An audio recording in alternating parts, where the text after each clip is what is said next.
The animosity you faced this year was unmatched.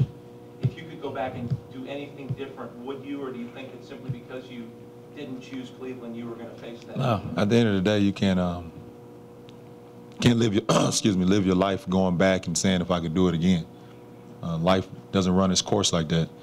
There are times where you feel like if you did have another opportunity, you would change it, but you can't move on in life thinking about the past. So, I'm here now, and I'm gonna face you guys every time I see you guys. I understand that.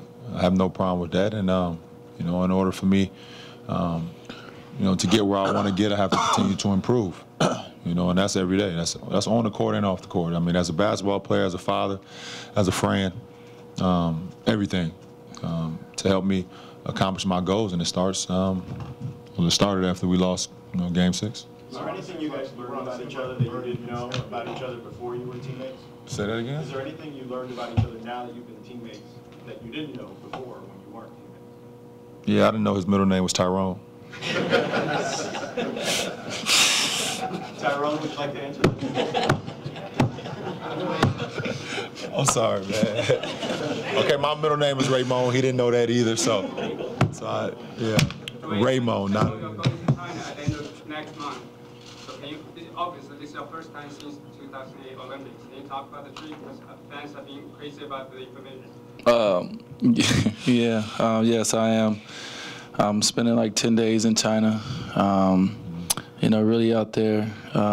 It's somewhere I've been wanting to get back to since 2008, and finally got an opportunity.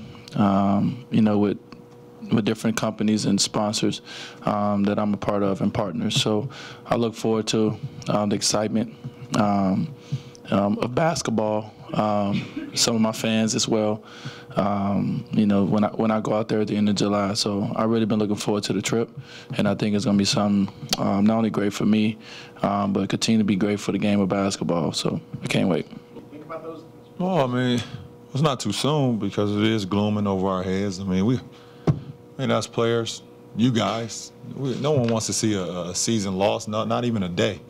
Because this game is, it's great. It's great to be a part of. It's great to watch. Being a fan, you never want to see a work stoppage in something that you love and something that you always known. So, we hope. At the end of the day, we know it's still a business and things have to be worked out, but we hope both sides can come to an agreement that benefits both sides.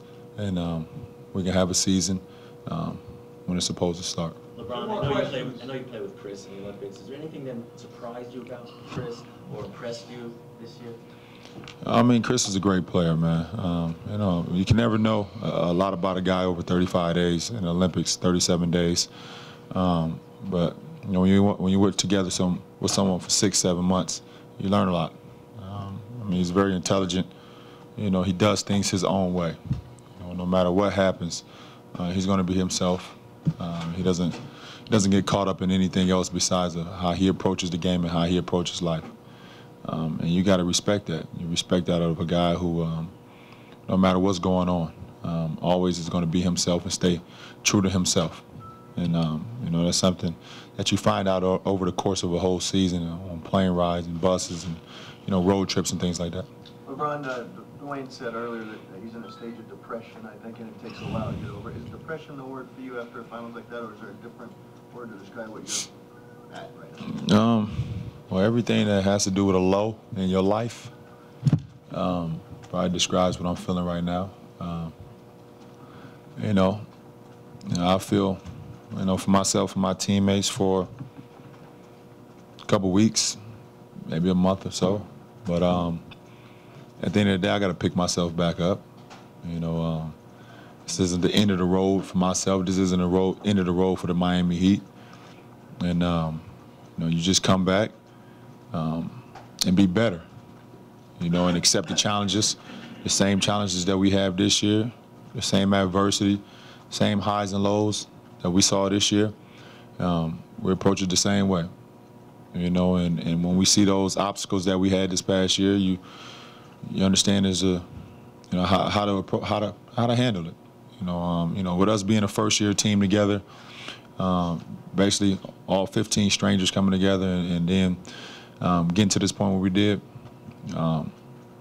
You know, when you think about it and look back on it, it's never a failure.